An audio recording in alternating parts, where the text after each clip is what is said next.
ముగ్గురు హీరోలు. ఈ ముగ్గురికి సరైన హిట్ లేక చాలా కాలమే అయింది. మంచు మనోజ్ అసలు కొత్త సినిమా చేయకే కొన్ని సంవత్సరాలైంది. బెల్లంకొండ శ్రీనివాస్ అప్పుడప్పుడు వెండితెరపై కనిపిస్తున్నా ఆయనకు హిట్ మాత్రం దక్కటం లేదు. నారా రోహిత్ మధ్యలో ఒక పొలిటికల్ సినిమా చేసిన చాలా గ్యాప్ తర్వాత ఇప్పుడు భైరవం మూవీతోనే కనిపించాడు. మంచు మనోజ్, బెల్లంకొండ శ్రీనివాస్, నారా రోహిత్లు కలిసి చేసిన సినిమానే భైరవం. భారీ అంచనాల మధ్య ఈ సినిమా శుక్రవారం నాడు ప్రేక్షకుల ముందుకు వచ్చింది. తమిళ సినిమా గరుడన్కు రీమేకే ఈ మూవీ. ఈ సినిమాలో బెల్లంకొండ శ్రీనివాస్కు జోడీగా అదితి శంకర్ నటిస్తే, మంచు మనోజ్కు జోడీగా ఆనంది, నారా రోహిత్కు జోడీగా దివ్య పిల్లై నటించారు.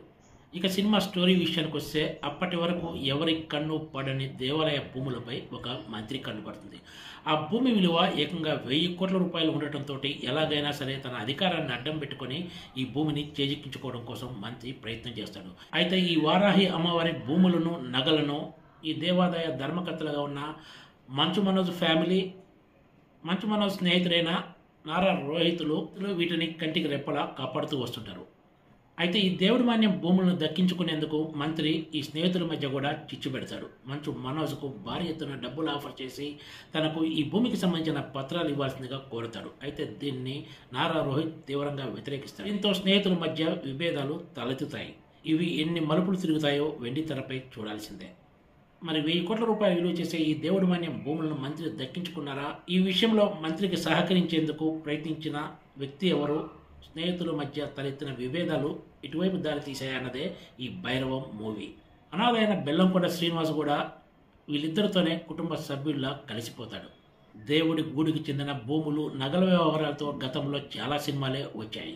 భైరవం సినిమాకి హైప్ తీసుకురావడంలో దర్శకుడు సక్సెస్ అయినా కూడా సినిమాను పర్ఫెక్ట్గా తెరకెక్కించడంలో మాత్రం విఫలమయ్యారని చెప్పొచ్చు. అయితే భైరవం సినిమాలో మంచు మనోజ్, బెల్లంకొండ శ్రీనివాస్, నారా రోహితులు తమ యాక్షన్ తోటి ఆకట్టుకుంటారు. వీళ్ళు తమ తమ పాత్రలకు పూర్తి స్థాయిలో న్యాయం చేశారని చెప్పొచ్చు.